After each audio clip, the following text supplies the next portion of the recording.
ओसवालनगर येथे कॉन्क्रीट रस्ता कामाचा धुळे शहर आमदार अनुप अग्रवाल यांच्या हस्ते शुभारंभ। डीपी रोड नागरिकांच्या सेवेत। याबाबत अधिकृत असे की गेल्या अनेक वर्षापासून या ठिकाणी केंद्रीय विद्यालयाला लागून असलेला डीपी रोड हा अतिशय या ठिकाणी खड्ड्यांमध्ये पाणी साचत होते। याबाबत येथील सामाजिक कार्यकर्ते अमोल सुरेंची व सर्व पदाधिकारी नगरसेवक यांच्या सहकार्याने यांनी या ठिकाणी धुळे शहर आमदार अनुप अग्रवाल यांच्याकडे याबाबत पाठपुरावा केला व त्या कामाचा आज या ठिकाणी शुभारंभ करण्यात आला।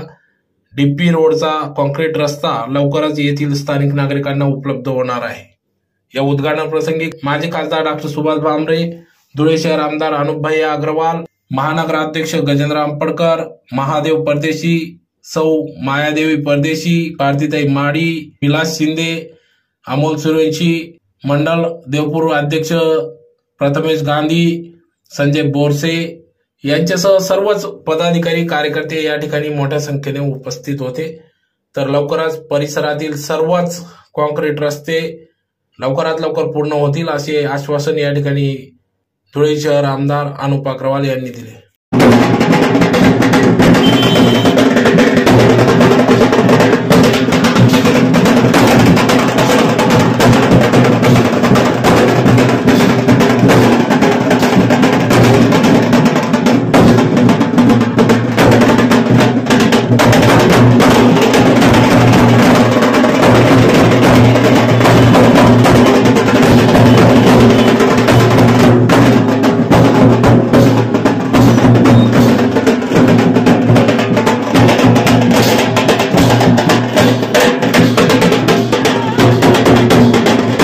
म्हणजे कदाचित या ठिकाणी उपस्थित असलेले नगरसेवकांना ते थोडंसं वाईट वाटेल, परंतु परिस्थिती अशी होती ज्यावेळेस अनुभया या लोक विधानसभेच्या वेळेस ज्यावेळेस प्रचार यंत्रणेच्या संदर्भात आले, त्यांनी स्वतः या ठिकाणी आमच्या या रस्त्यामध्ये 2 फूट पाण्यामधून त्यांची गाडी आली आणि मी त्यावेळेस म्हटलं होतं की भैया आमच्या रस्त्याकडे लक्ष द्या।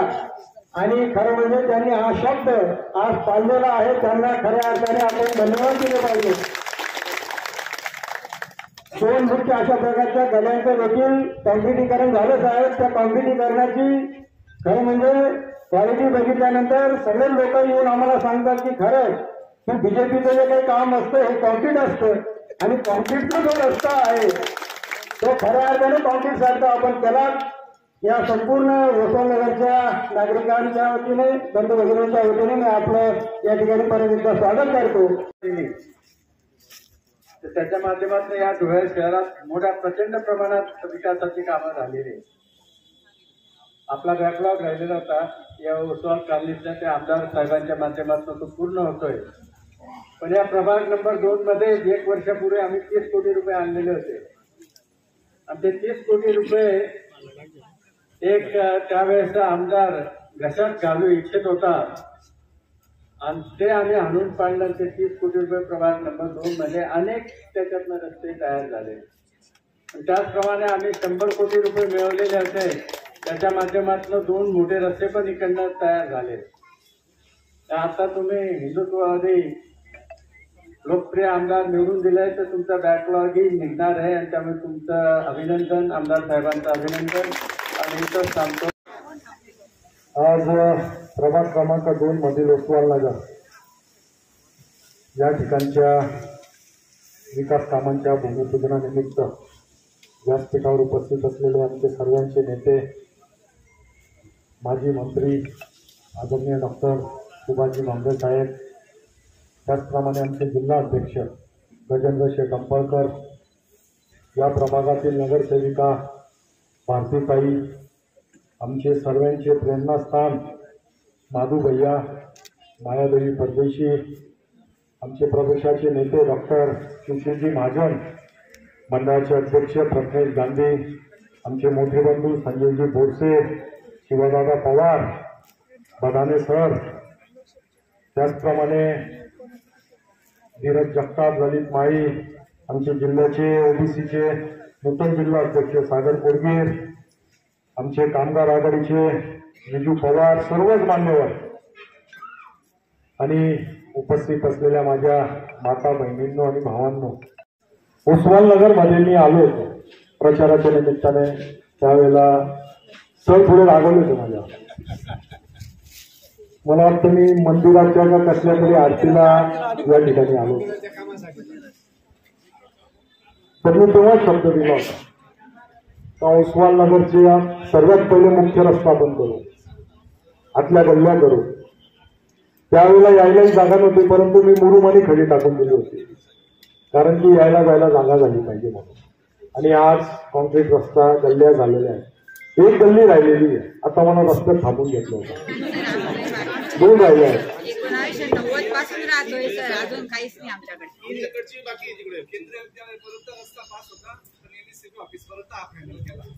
विद्यालयाच्या जवळ आपण इतके झाडं लावले, होईल. सर्व रस्ते आपण टप्प्याटप्प्याने करून टाकू. आजपर्यंत नगरसेवकांनी काय काम केलं विचारा तुम्ही. हे जे काम झाले हे भारतीय जनता पार्टीच्या माध्यमातून झालेले. नगरसेवक हा नावाला असतो, परंतु तो पार्टीचा चिन्ह घेऊन लढत असतो, याची आपण कल्पना ठेवली पाहिजे. याच्या पहिले काय काम झाले हे पण आपण सांगितलं पाहिजे. प्रभाग फार मोठे, देवपूर भागात 144 किलोमीटर पाण्याची पाईपलाईन खोदली गेली होती. 144 किलोमीटर 144 किलोमीटर पाईपलाईन खोदल्यानंतर जे रस्ते खराब झाले होते, ते रस्ते करण्यासाठी 1000 कोटी रुपये लागणार होते. किती? 1000 कोटी. आज 80% कामं देवपूरची आम्ही पूर्ण करून टाकलेले. फक्त उस्माननगर एक भाग नाहीये, पांडवनगर होता, त्याच्या बाजूची कॉलनी होती, त्याच्या बाजूची कॉलनी होती, नगावबारी होती. आज एकूण एक रस्ते आपण केले. नगावबारीच्या गोरगरीब लोकांना हक्काच्या जागांचे उतारे देणारा फक्त एकमेव भारतीय जनता पार्टी आहे. प्रत्येक जणाला आश्वासन देऊन गेला, काही दिलं का? आम्ही देतोय, करतोय. टप्प्याटप्प्याने नक्कीच एकही काम शिल्लक राहणार नाही, पण त्याला थोडं वेळ लागेल, काळ लागेल. आज 2-3 गल्ल्या कॉन्क्रीट झाल्या, हा मुख्य रस्ता कॉन्क्रीट होतोय. बाकी राहिलेल्या 3-4 ज्या गल्ल्या असतील त्याही तुम्हाला मी आज शब्द देऊन जातो, येणाऱ्या 5 महिन्यात त्यांचंही आम्ही टेंडर करून टाकू. केंद्रीय विद्यालयाच्या पुढं टेकडीवर सुद्धा तुम्हाला जायला मी पायऱ्या करून देणार आहे. तो रस्ता गेला तिकडं, परंतु आरोग्य समाजाच्या झाडांना पाणी द्या. ते तुमच्यासाठी लावलेले. तुमचं आरोग्य चांगलं राहायला पाहिजे, तुम्हाला जवळ. त्या टेकडीवर मी तुम्हाला आपले आराध्य दैवत शंकर भगवानची मूर्ती लावून देतो. जे झाडं लावले त्याला वॉल कंपाऊंड करून देतोय, परंतु त्या झाडाची निगा ठेवायचं काम तुमचं आहे. नेहमी येणार तिथं रोज पाणी टाकायला. तुमचंही काही कर्तव्य आहे या शहरासाठी. तुम्ही काही दिलं पाहिजे या शहराला, तर तुम्ही पुढाकार घ्या. आता तुम्ही गावात येता का?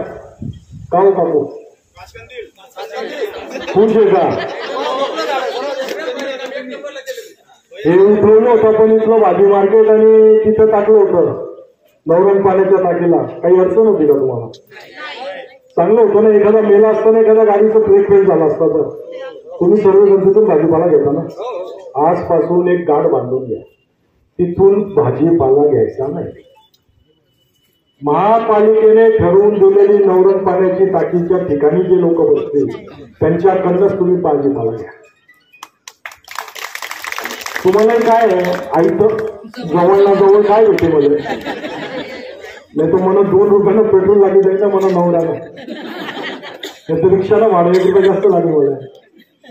त्याची काळजी करू नका, परंतु या शहराला कुठेतरी शिस्त लागली पाहिजे. एखादा मेला, एखाद्या गाडीचं ब्रेक फेल झालं तर कोणाच्या जीवाशी खेळणं आपल्याला परवडणार नाही. याच्यासाठी करोडो अरबो रुपयाची जागा आहे ती नवरण पाण्याची टाकी, पण तिथं आपण त्या भाजीवाल्यांना शिफ्ट करतो. परंतु या शहराचा विकास झालाच नाही पाहिजे. या शहराला सुंदर होऊच द्यायचं नाहीये. याच्यासाठी काही कथाकथित पुढारी जे नगरसेवक सुद्धा होऊ शकत नाही, त्यांच्या पोटात अचानक पोट सुळूकतं, गरिबांचं कैवारू, मग कुठल्या पातळीवर ते जातील याचा भरोसा नाही. आता मी चांदीची चम्मच तोंडात घेऊन पैदा झालो, याच्यात माझी चूक आहे का? माझ्या आई बापाने आजोबांनी काही पुण्य केलं असेल म्हणून झालो, आणि चांगलं आहे ना. मी मोठ्या घरात पैशावाल्याच्या घरात जर पैदा झालो तर मी थोड्या पाण्या करत नाही. चांगलं आहे ना जनतेसाठी, बदल्यांचे पैसे घेत नाही, गोरगरिबांच्या पोटावर पाय मारत नाही. तर तुम्हाला कसलं दुखलं?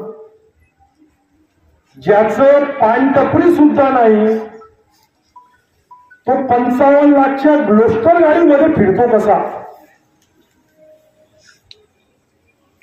साधी पानटपरी नाही,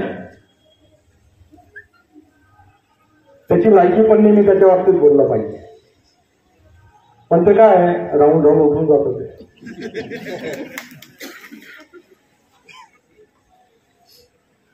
तर अशा लोकांना जे या शहराला विकासापासून वंचित ठेवायचा प्रयत्न करतायत, ह्या लोकांना तुम्हाला धडा शिकवावाच लागेल. कुठलंही चांगलं काम करायला गेलो का आडवं पडलेच. छत्रपतींचं स्मारक बांधतो आपण म्हणून ठेकायच्या तिथं अडचण आहे कोणाला? त्याच्या विरोधात कोर्टात याचिका, स्टे द्या, बांधू नका. मग यांच्या बापदादांचे पुतळे बांधायचे का? जे आमचे दैवत आहे त्यांचा पुतळा बांधणार नाही तर कोणाचा बांधणार आहे? आणि असा पुतळा असं सुंदर शहरात एंट्री केल्याबरोबर मुंबईहून जर कोणी या शहरात आलं तर त्याला छत्रपती समोरच दिसते. इतकं सुंदर स्मारक आपण त्या ठिकाणी करतोय, तिथेही पोट दुखतं. टावर गार्डनचं काम, ताई तुम्हाला सर्वांना माझी विनंती, जा त्या टावर गार्डन मध्ये. आता त्याचं काम बघा किती जोरात चालू आहे. त्यालाही स्टे घेऊन आले होते. उभा ठा उलटा पालट ठाकरे सरकार. जसं आपली सत्ता आली आपण स्टे उठवलं आणि काम जाऊन बघा तुम्ही टावर गार्डनचं. योगापासून, लहान मुलांना खेळण्यापासून, युवकांसाठी टेबल टेनिस पासून प्रत्येक गोष्ट त्या टावर गार्डन मध्ये आपण केलेली. चौपाटी सुद्धा आपण तिथं तयार करतो टावर गार्डन मध्ये. अडचण आहे कोणाला? तुमचीच सोय करतोय ना, त्यालाही स्टे घेणार. आता मी महिला मॉल बांधतोय, त्या महिला मॉललाही सर्वांच्या मुदती संपल्यात, सर्व अतिक्रमण झालंय, तर त्यांना आपण विनंती करतोय का तुम्ही खाली करा, आम्ही तुम्हाला बांधून देतो, तुम्हाला जागा देऊ आम्ही त्या ठिकाणी. जरी तुम्ही अतिक्रमण मध्ये असाल तरी आम्हाला कोणाच्या पोटावर पाय नाही मारायचं आहे. तिथेही नाटक चालू झालं, त्या लोकांना भडकवलं गेलं आणि ते खाली करायला तयार. सावता माळी मार्केट त्या ठिकाणची गोष्ट. तो मॉल झाला. माझ्या आई बहिणींना जर तिथं काम मिळत असेल, त्यांना दुकान मिळत असेल, तर या पुढाऱ्यांच्या पोटात का दुखतंय? पण काळजी करू नका, मंगळवारपासून ते तोडणं चालू करणार आहे. या शहराला शिस्तीत आणण्यासाठी मी कोणाचीच गय करणार नाही. भलाही माझ्यापासून कोणीही दुखलं तरी मला चालेल, पण आपल्याला या शहराला सुंदर, स्वच्छ आणि आरोग्यमय करायचंय. आपण MIDC साठी प्रयत्न करतोय. 2000 एकर जागा आपण आणतोय. कोणासाठी? आपल्या या युवकांना, आजच्या हातांना काम मिळावं म्हणून आणतोय. मला काही गरज नाहीये, माझ्या मुलाच्याही हाताला काम आहे. एकच मुलगा आहे, मी माझ्या बापाला एकच आहे, मला काही गरज नाहीये. पण हे सर्व तुमच्या आशीर्वादाने मी तुमचा आमदारने सालदार झालोय म्हणून हे काम करतोय. माझ्या भावांनी इतकं भरभरून प्रेम या शहरात आजपर्यंत कोणत्याच पुढाऱ्याला केलं नाही, तेवढं मला केलेलं आहे. तर मी हे ऋण फेडणार कुठं? याच्यासाठी माझी धडपड आहे. 6 महिन्यात जर मी इतकं पळतोय, इतकं काम करतोय, तर का म्हणून या पुढाऱ्यांच्या पोटात दुखतोय. त्यांनीही करावं काम, स्वागत आहे त्यांचं, पण नाहक राजकारण करू नये. तुमच्याच प्रभागात त्यांच्यातलाच एक पुढारी उभा राहणार आहे, त्याची तर मी डिपॉझिटच जप्त करणार तुमच्या माध्यमातून, आणि तुम्हाला साथ द्यावीच लागेल. भारतीय जनता पार्टीचा जोही कोणी उमेदवार आम्ही देऊ, त्याला तुम्ही आशीर्वाद द्या. त्याची जबाबदारी तुमच्या या सालदारची राहा. मी जोही शब्द दिलाय तो आजपर्यंत मी माझा शब्द पडू दिला नाहीये. एखाद दिवस इकडं तिकडं झालं असेल, परंतु काम पूर्ण आणि पूर्ण केलं. मी शिरपूरलाही काकांना शब्द दिला होता, 3 महिन्याच्या आत काका तुम्हाला इथं काम चालू मिळेल. 2च महिने झाले. मी बाकीच्या सारखं नाहीये. जे माझ्याकडनं शक्य आहे तेच मी बोलेन, जे होणार नाही ते मी कधीच बोलणार नाही. जेव्हा इथं आलो होतो, मंदिराच्या मंडपाचा काही विषय होता, सभा मंडपाचा. मी सांगून गेलो होतो मी काय करेल, 15 दिवसाच्या आत मी करून दिलं. जेवढं माझ्याकडनं होईल तेवढंच मी सांगतो आणि तेवढंच मी करतो. लोकांसारखं फेकम फाक नाही करत. तर माझी विनंती आहे तुम्हाला सर्वांना, ओसवाल नगर मधनं भरभरून मला प्रेम मिळालेलं आहे. ओसवाल नगर मधनं भरपूर लोकांनी व्हिडिओ तयार करून दिलेले आहेत इलेक्शनच्या अगोदर.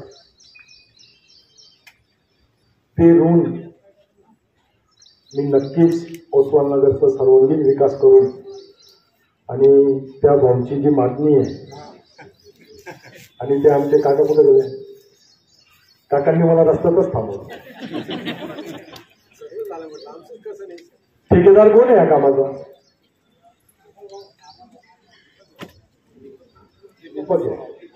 जर काही क्वांटिटी उरली बर का अमोल, जर काही क्वांटिटी उरली तर तेवढी गल्ली करून टाक. मग उरलेल्या 2 गल्ल्या ज्या आहेत ते आमदार निधीमधनं एस्टिमेट बनव, 25-25 लाखाच्या 2 गल्ल्या करून टाक. रोडनी आला ती रोडनी